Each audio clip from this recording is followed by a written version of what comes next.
Tell me when. All right. So, welcome to Gallery Chimera Artist Talk. This is the exhibit Not I by the lovely Vicotria Phillips.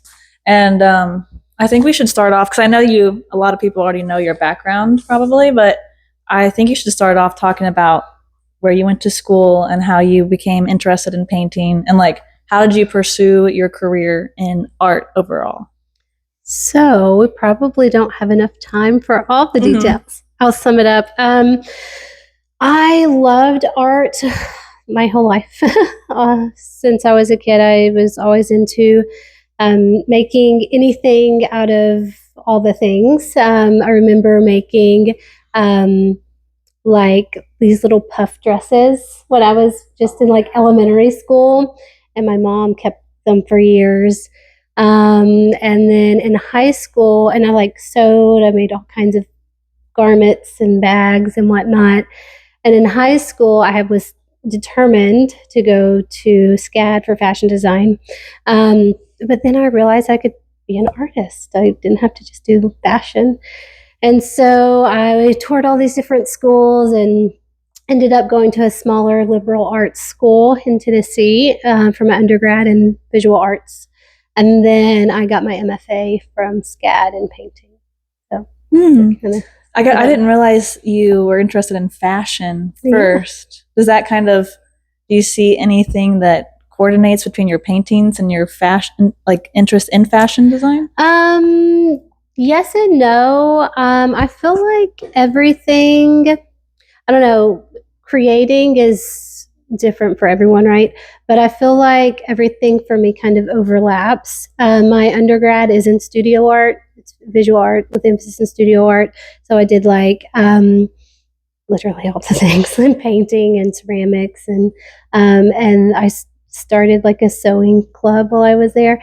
And so I think for me, it's just like the creative process. So like the clothes that I make might not necessarily look like the paintings, but I think the process is very similar for me, where I'm working out the ideas kind of more spontaneously. Mm-hmm. Yeah. And then you traveled abroad for like studying art, right? So, I did like a summer study abroad, and that was for my undergrad. I did Italian thought and Renaissance art history, in Italy.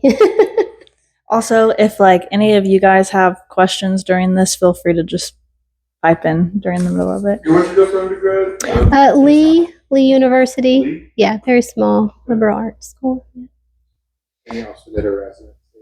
Yeah, I did a artist in residency in Greece at the Skopelos Foundation for the Arts. Yeah, it was very cool. How long was that? 2 weeks we were there, I think. And then I actually stayed with Derek and Tiffany in France, in Paris, right after, which was amazing. Yeah. Yeah. And then my next question is, how does your personal story and identity like influence your artistic voice and the themes that you choose to explore? And I guess this can kind of tie in with your poem. So for my overall body of work, I really, I have, I guess, like an exploration of my spiritual ethos is like the main theme, right? But for this particular body of work, I had a miscarriage, and so the process of grief and kind of overcoming that is found within this particular collection. But also there's themes of joy and hope, because when I did the initial pieces for this collection, I wasn't sure yet if we had lost the baby. I might cry. So when I was creating them, there were still these moments of, this little baby may survive. So it's really hopeful. I don't know if I chatted with you specifically on our reception, but I know I mentioned it to someone else. There's one painting called Let's Fly a Kite. So that one definitely represents this like joy, this hope. And then another one, the air from my lungs, which is this one here, really captures the sorrow from that experience. So, yeah, I think for me, it always ties back to my spirituality in some way, especially for this particular collection, learning how to process that grief. I was even telling Grayson that I felt like in the time when I did the original series, I didn't think I could move past that level of grief. I had never experienced anything so traumatic. And I did not know how I would move from that, but I did. And it's such a beautiful process to be able to look back and think like, wow, I've come so far from the place that I was. And so, yeah, I think this, I hope that answers your question. Yeah, spirituality, sort of but this one specifically was overcoming like grief. Yeah. And it's like a symbolism. It's like a visual thing that you can see your growth over time. That's really cool. Yeah. Would you want to do the poem? Or if you're too emotional, I we can save definitely read it. But I might cry. So I've only ever read this one other time in public. So, yeah, be patient and gracious with me, please. I have it printed out too if you want to. Yeah, That's okay. I can just read it. Okay. So the poem is titled Not I, which is what the collection is also titled. Grief comes in waves. There are no words. My heart aches as I try to breathe, but I cannot catch my breath. There is a sting of pain piercing my chest. Who knew? I think to myself, not I. How can something so tiny cause so much joy and sadness within just a few short weeks? I think to myself, who knew? Not I. We were pregnant, but now we are not. How can this be? I rack my brain trying to find answers. It was factual. We were pregnant. I felt it in my body before we took the first test, then the second, the third, and the fourth, all confirming we were with child. Dreams and hopes gone within moments. Sadness floods every aspect of my being as I am weighed down to the floor. I cannot breathe. I cannot move. Who knew? I think to myself, not I. My heart aches in an indescribable way. I share the pain, but no one seems to understand.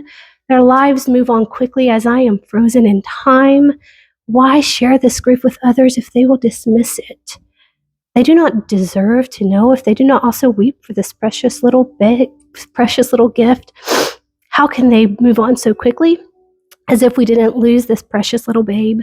I am at a loss. My words are not enough. I sit in silence, wondering why. Who knew? Not I. My sweet little baby gone, no longer growing inside of me. How can this be? It does not make sense. I have done nothing wrong. We have done nothing wrong. I am just a percentage. 20% to be exact. I think to myself, who knew? Not I. I breathe in and release the air from my lungs. This tragedy is mine to carry, but I am not alone. It was not always a tragedy, though. There was beauty, there was hope, there was joy, such a special kind of joy. Who knew our special secret, full of joy and hope, would end so quickly and tragically? I think to myself, not I. Beautiful. Thank you. Really good. Yeah, when I first read that, I cried. So I just want to let you know like how powerful and emotional that was. Really well done. Thank you. And I'm curious, during your process, how did you, like the creative process, how did you balance, because you said it was kind of a balance between sorrow and hope. So while you were creating, was it emotional? Well, like I want to know what was going through your head. Like were you sort of like taking some anger out a little bit too in your movement? Because when I look at these pieces, I almost picture what you were doing with your body. Yeah. So the larger paintings I did after, right? So I did the original, I think there are 13 of the smaller ones while I was going through the process. And so I started off with graphite. So for the larger ones, I incorporated that as well. But I don't know if there probably was anger. There probably was. I had all kinds of emotions.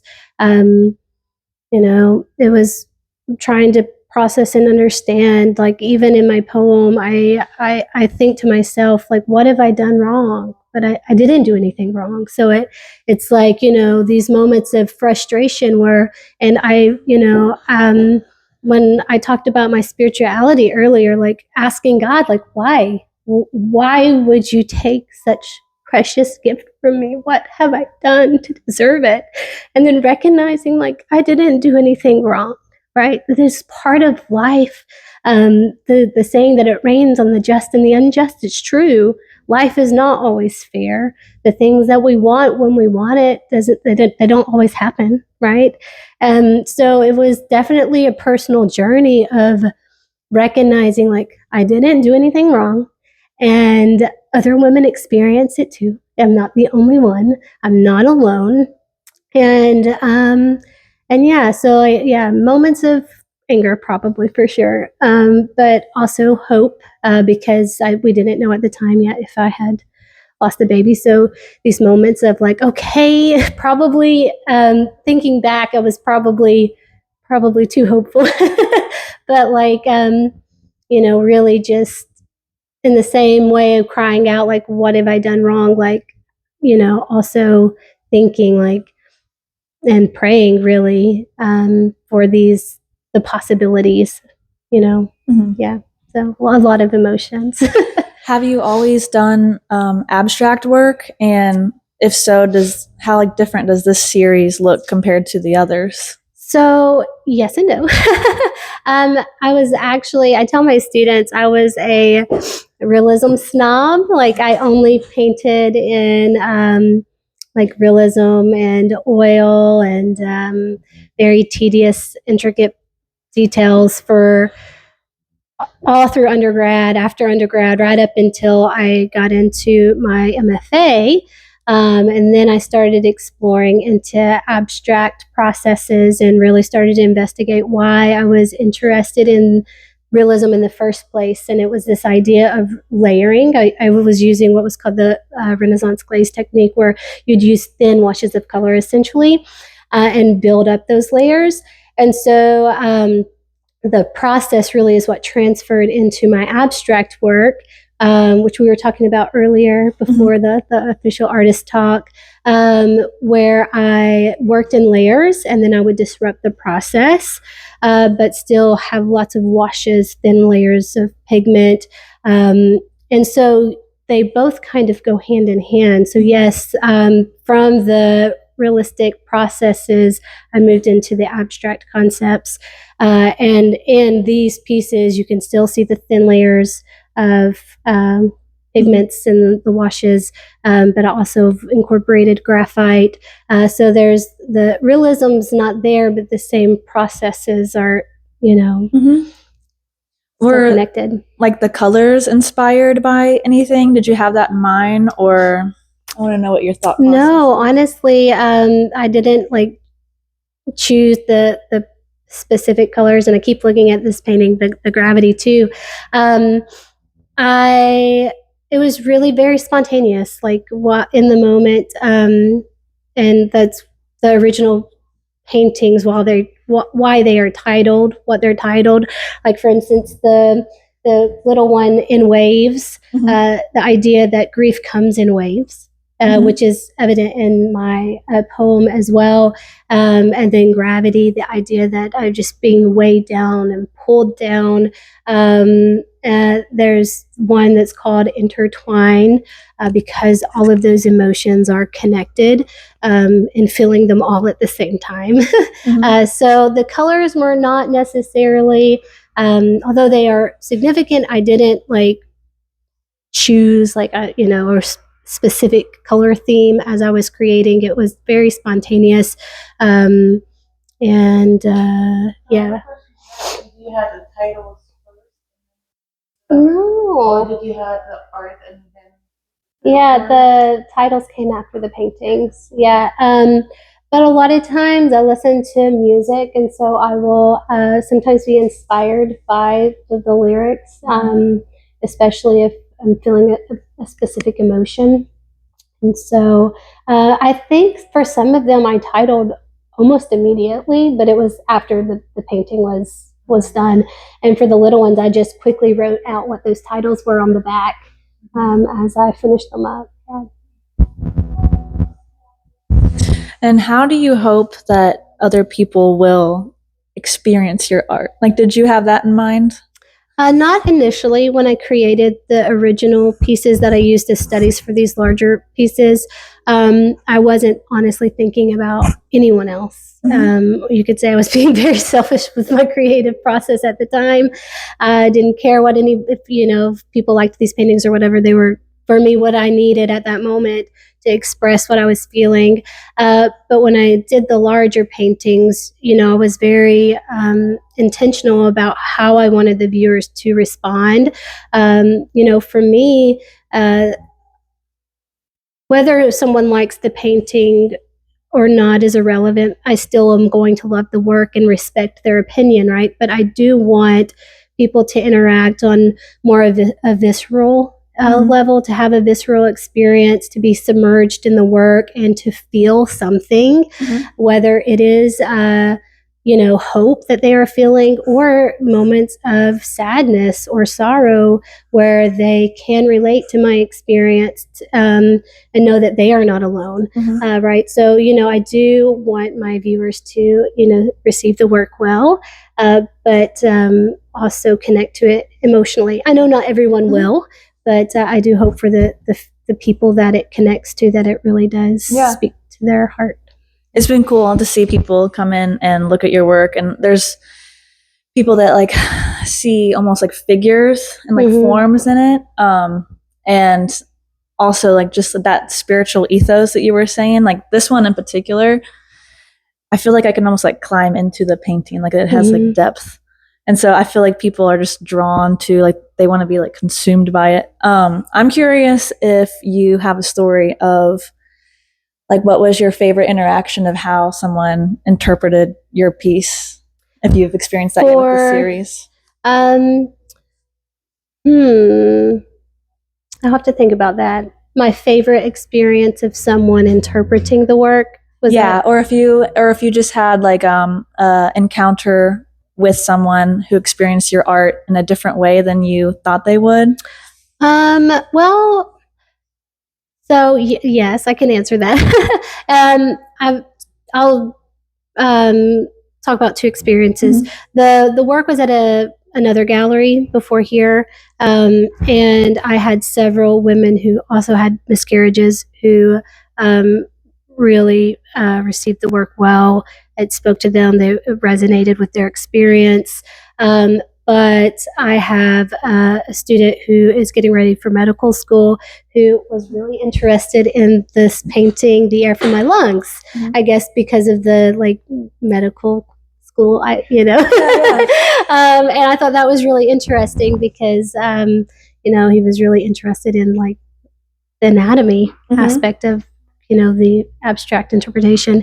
And then we had someone here who felt really hopeful when he saw the painting. So it was before he read the statement. We chatted a little bit and I asked him if he wanted to go read it, but I was glad that he was able to experience some, elements of hopefulness because, there are themes of that within the work too. So I always just find that interesting. Because I remember that we also had another one came in and he said it reminded him, he was from Hawaii originally, and he was like, it reminded him of the fruit. Yeah. And the colors drew him That might be the same one. Yeah, he that one too. Mangoes. Yeah. That's Cool. so funny. I have a question with that, with the feels with other people, but did it change your feeling to one particular piece where you felt it first and then you came to bigger ones from the study that you felt different? Like, did it change with your feelings with some of the pieces? Yes. Some of the smaller ones, yes and no. Some of the smaller ones, I just love them so much. So even though the larger one of since In Waves is right there, and so In Waves, that is one of my absolute favorites, the smaller ones, but I love the larger one too. So it didn't really change much, but I think it might be this one connected to.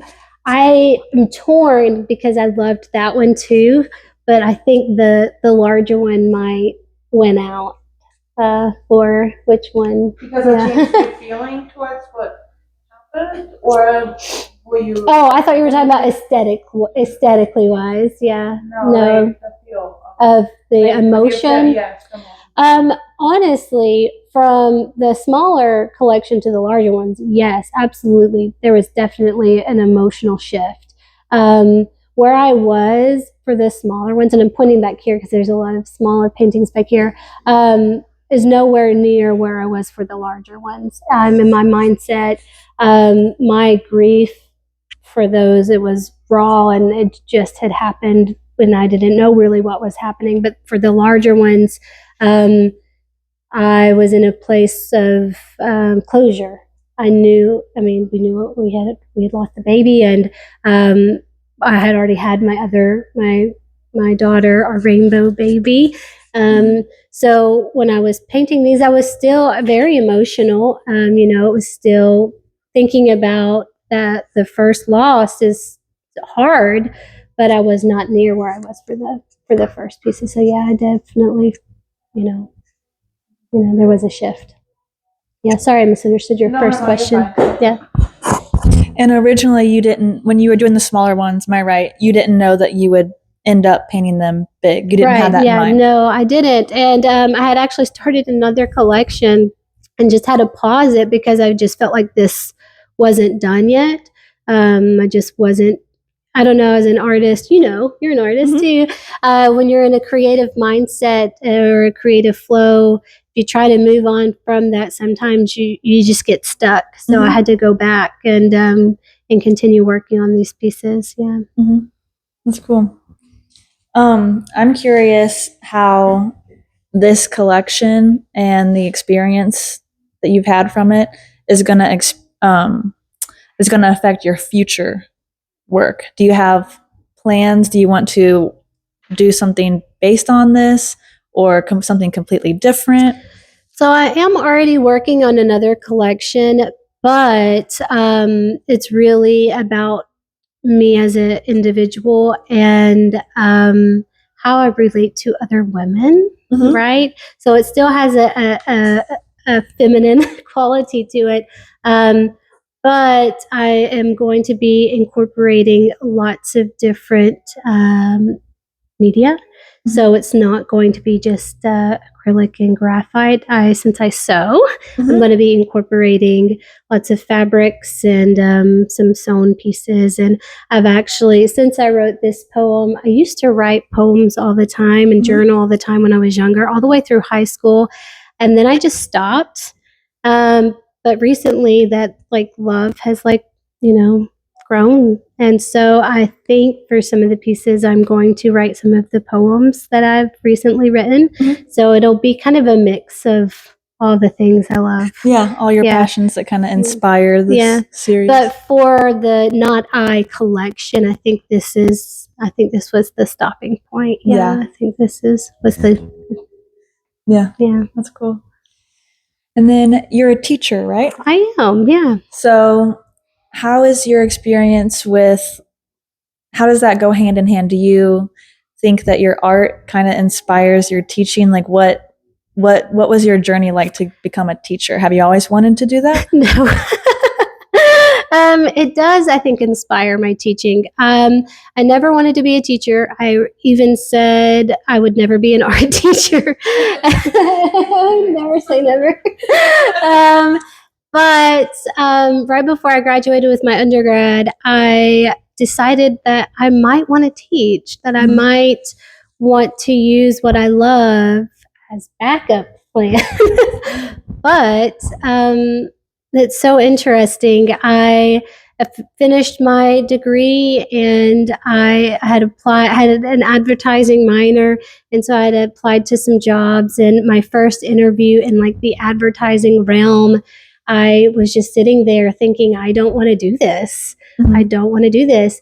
And then I applied for a teaching position. It was a smaller charter school in Chattanooga. as I applied as their art teacher, and they hired me for something totally different. But I remember being so excited about not only that school, but teaching, because how art was so impactful in my life and growing up. I had a very difficult upbringing. I didn't know it at the time, but we were really poor. All the things you don't know until you're older. And there was a time where my dad was in prison, and my parents ended up going through a divorce, and all of these things that made me want to be a teacher so that I could encourage students who may have had similar experiences as I did. And that's also what drew me to schools like the school me and my previous coworker met at, because I wanted to make a difference in those lives. And then had the opportunity to teach at the university level, and absolutely loved it. And so now I get to encourage students to pursue what they are interested in as a creative expression, and get to share my own personal experiences as an artist with them. And they know that I am, cheering for their successes as an artist or whatever they choose to do. So yeah, I think my experience as an artist definitely influenced my teaching roles. Yeah. It's almost sort of like an art therapy in a way. It really like is. Yeah. So that's cool that you can inspire other artists to do that too. Yeah. So, I'm going to pause. Do you guys have any questions for Victoria that you guys would like to ask? Got one. Victoria, so you were talking about, I heard you guys talking about like bodies in these pieces. Would you consider these non-objective? Yeah, I would consider them non-objective. But I think what is so beautiful about abstract paintings is that, the spectator plays a role in how that the painting is interpreted. And so even though some of them did not intend to have figures or forms that represent a specific person, I think it is beautiful that some people have interpreted it that way.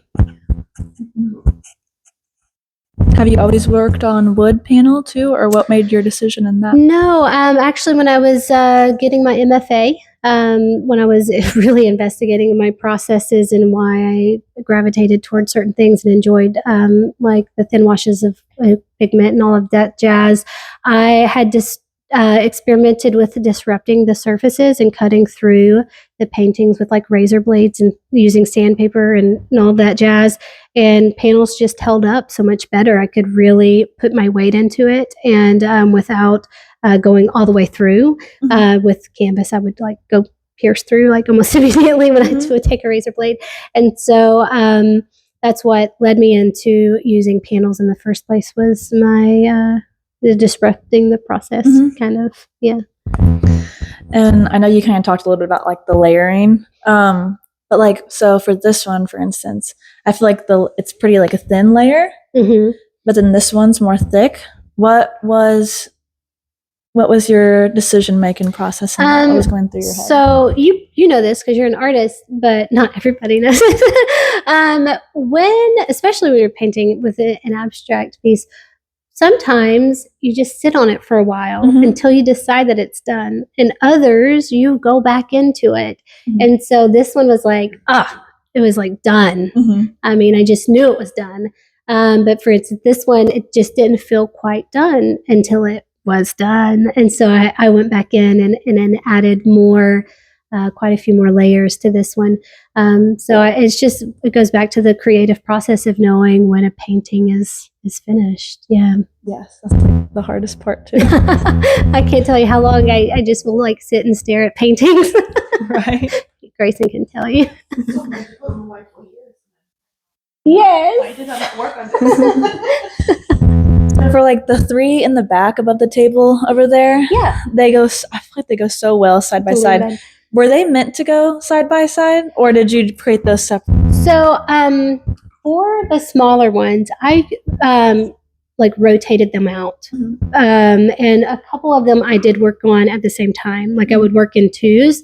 And so I can't tell you because I can't see this, but there may have been several that I worked on at the same time and envisioned them to go together. But it wasn't necessarily that was my first thought. It just happened like that I chose to work on them. Yeah. When I installed them, I asked their pieces to go together, and she said no. Yeah. So I go by the feel. They feel together. So Yeah. that's how I installed Because it. technically they're not a triptych, you're right, but they do, you know, like work really well together. And you have created triptychs Yeah. in the past, but the way I know this because I'm a husband. The way the studio is set up, she works in threes, really, you know.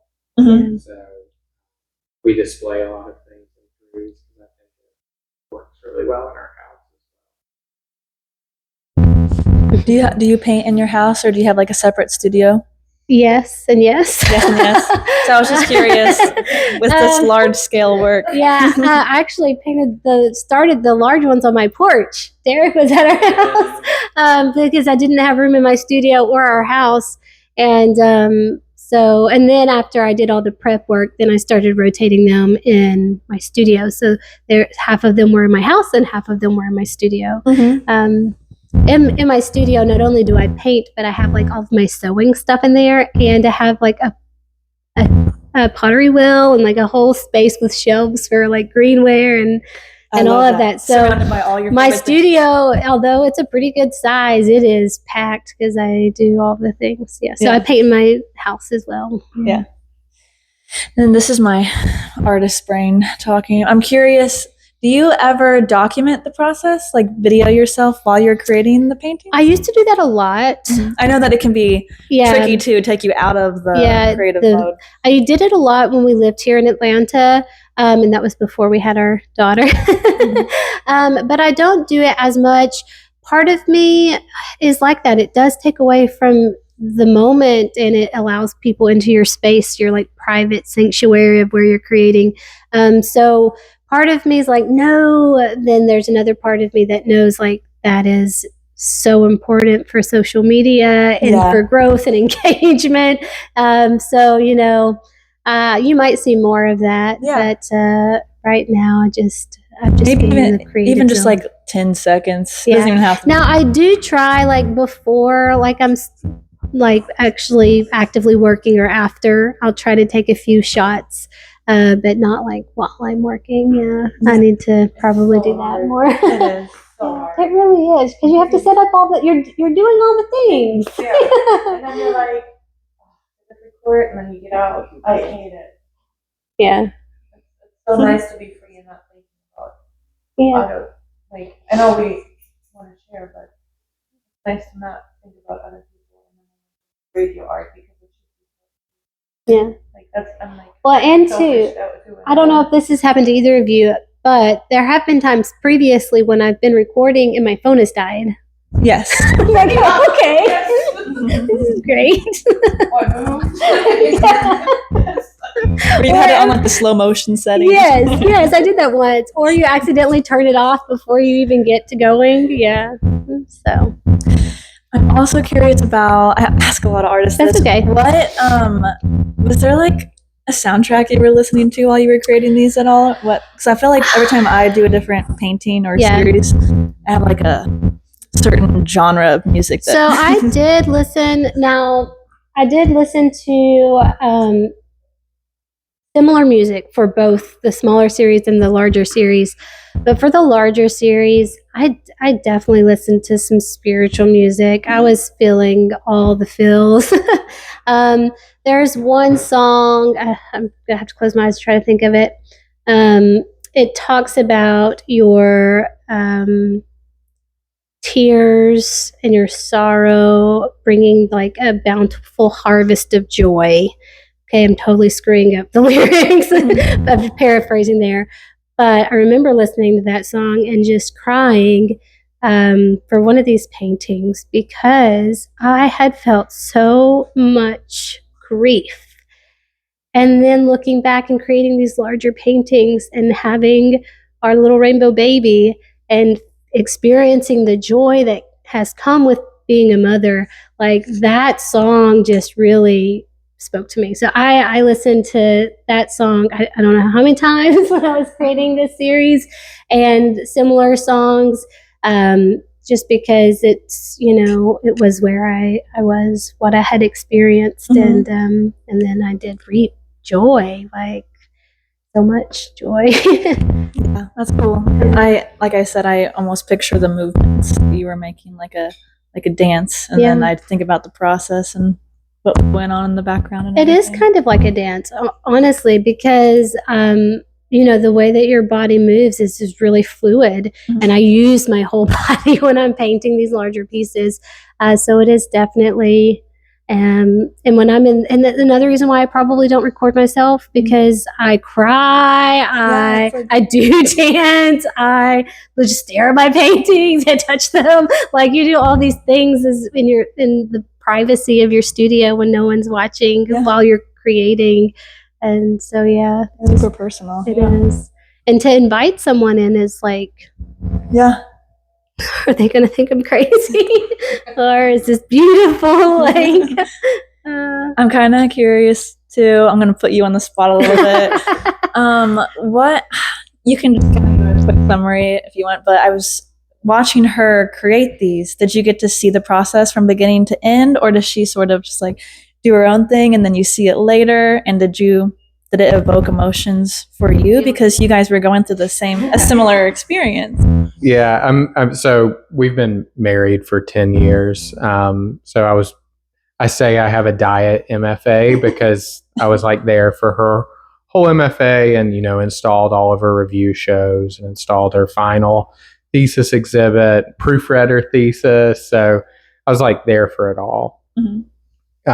So I don't know many other, artists' husbands that also have a toddler, but she's constantly showing me what she's been working on, and I get to see the whole process. And then before we had a kid, one of her studios had a day bed in it, and I'd just like sleep in the studio while she was working. So I've just kind of always been there. The emotion I experienced, the emotions of this very differently than her. I'm not an artist, and it was just a very different process for me. And also, I feel like kind of the male, like the way a male would handle those emotions is different, because I didn't have like the hormonal changes that Victoria did, and I didn't, my like visions of the future were probably even different than what she had. So our grief was very different and our emotions were very different, but we were very much there together. So we were also very much in sync when she was working on these, and I love watching her work. It's one of my favorite things. Would you say watching her work through the feelings, that has helped you with your feelings too? Oh yeah, absolutely. I'm kind of a bottler, and she helps me a lot. So, yeah. You're kind of like a vessel, to like let out. Yeah. That's probably why I'm such a good teacher too. I find that interesting how it affects like loved ones, because it is such like a personal experience for both of you, and I don't know. I think that's really cool. Well, do any of you guys have any more questions? A couple. As I'm kind of absorbing these, I still haven't like really seen some time. Some of them feel like they're almost like they're various forms that are kind of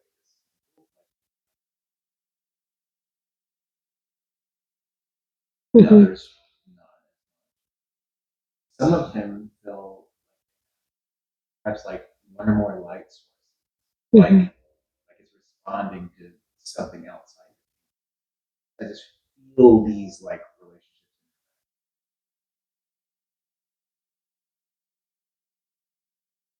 Did you, like, I know how you focus on your process, but as you're doing it, like, it becomes a thing. And like, I don't know if I'm really asking a question, but like, what, like, once it starts emerging, and then you're like working with it, how was that process for these?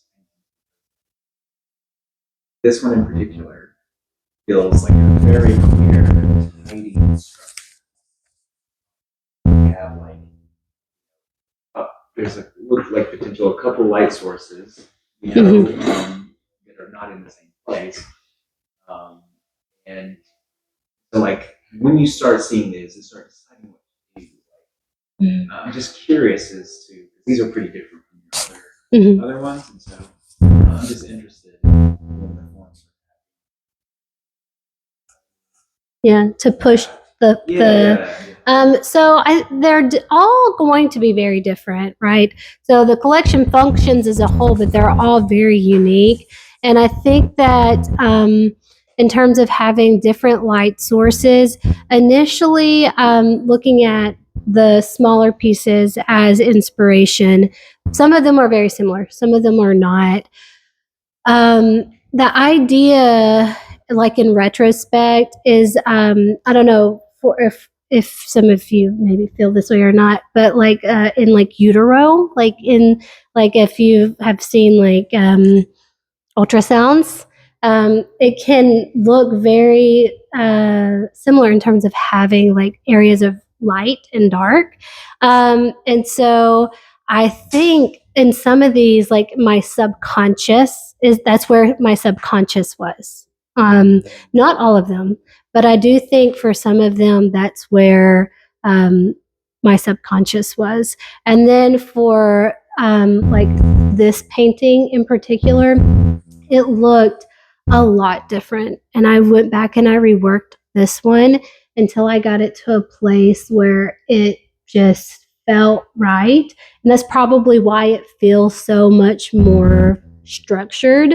or that it has more structured than some of the other ones, because I did go back and I reworked on this one. So yeah, I think for me, it's really just how I'm feeling in that moment, and whether or not I want to pull more light sources in, right? Like, it's like, how does this painting, does it need more light or does it need more darkness? And so I think that's one of the things I love about abstract work, is I can put as many light sources as I want. You get a light source, you get a light source, right? Like, that's what's so beautiful. It's like, and another reason why I love realism. I do. It's where I started all of this, right? And I teach, like when I teach painting 1 and painting 2, they focus on realistic qualities. They have to learn how to, where their light source is and proportion and all of these things. But I think it was Picasso says, you learn the rules to break them. And so when you're creating these, or for me, when I'm creating these abstract paintings, like, there are no rules. We can do whatever we want and create it however we want it. And yeah, so I hope that answers your question. You know.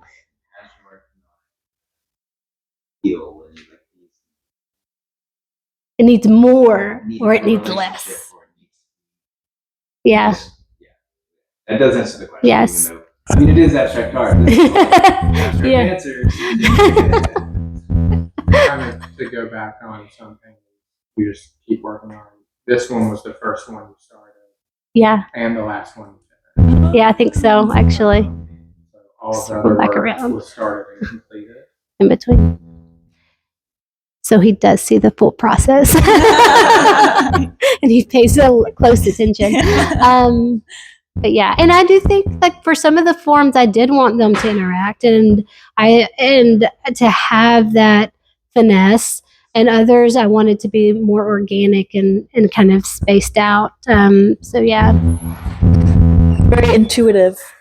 Like, Yeah. you're just following your heart. That's cool. Well, is there any more questions that you guys have? I don't have a question. I just kind of realized something. I don't know. It's gonna be like, sorry, okay. Gonna get an emotion. But I feel like Odelia was already in your painting. She may have been, yeah. because it's very rainbowy. Oh, And she probably knew. Because everything is so heavy, but it's so light. Like you don't see the heaviness in it. I don't. thank you. I feel like you feel it more than you see. Yeah, That makes sense. Yeah. Mm-hmm. yeah. That heavy and light at the same time. But it's like, yeah, I think she was in there. Thank the you, whole time, Alicia. because I don't think when you hear the story in the poem, you think it would be so you went through, Mhm. but I don't see it, and Right. I don't feel it. Yeah. Something else. Thank you. Yes, thank you. I could not imagine my life without her. Yeah, it's brought me so much joy, and I know I've already said that, but it's true. And I think it doesn't discount what happened at all. But No. I think that for me, lightness and the darkness coincide. They have to. Grayson says it all the time. You can't feel joy if you don't feel tragedy, because we read all kinds of books, and I'm like, oh, it's going to have a sad ending. I can't read it. But it's so true. Like, you can't really fully experience joy unless there has been some tragedy. And I think this collection just kind of balances that out. Yeah. Did you paint these like a couple of years ago? No, actually. The smaller ones I did in 2022. The larger ones I painted this year. Oh, okay. Yeah. But this is an experience that happened this year, or a couple In years ago? 2022, yeah. This experience Yeah. this year? In 2022. Wow. Yeah. The experience and the painting. The experience in the original paintings happened in the year 2022, and then the rest of the paintings happened this year. Yeah, and I had my daughter last year, and our rainbow baby. Yeah, a baby after a miscarriage. Yeah, sorry. I think you may have come in after some of us had started chatting. Yeah, so yeah.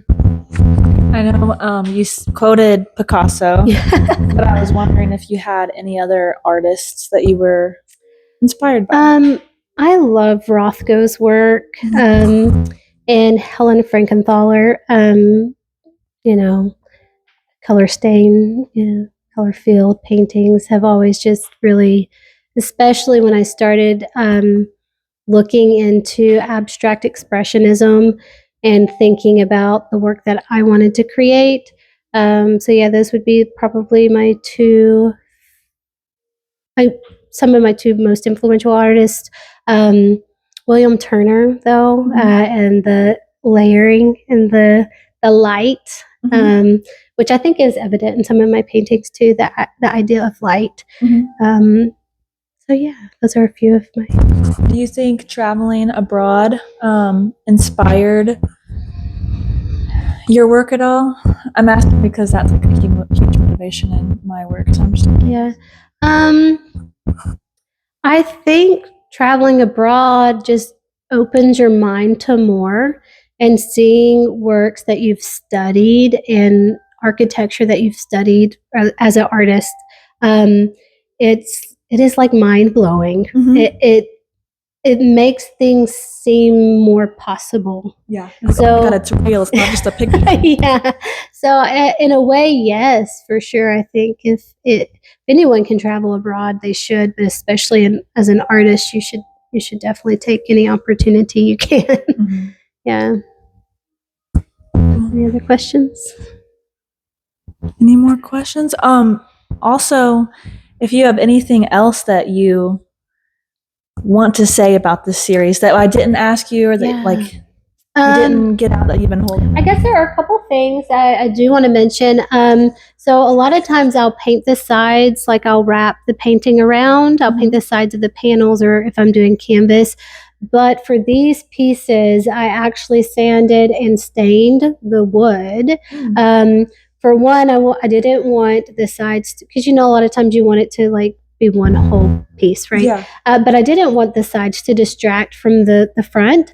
But I also wanted them to play into the organic qualities of the painting. So I thought that was for me, I thought it, goes really well with the pieces. And a lot of people may not notice that. So I definitely wanted to mention that. Mhm. And we still have a lot of these paintings for sale. So if anyone is interested, I think we're sending this out to the world. So world, it's going to be encouraged and inspired to feel light and darkness at the same time. Yeah, the link will be in the bottom of the comments. I don't know. I'm not a YouTuber. Something else I probably need to learn.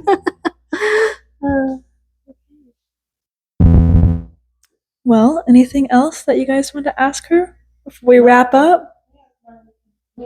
Yeah, we can just talk. All right. It always seems like really formal. Thank when you turn all. the camera I on. appreciate it. Thank you. Yeah. Thank you all.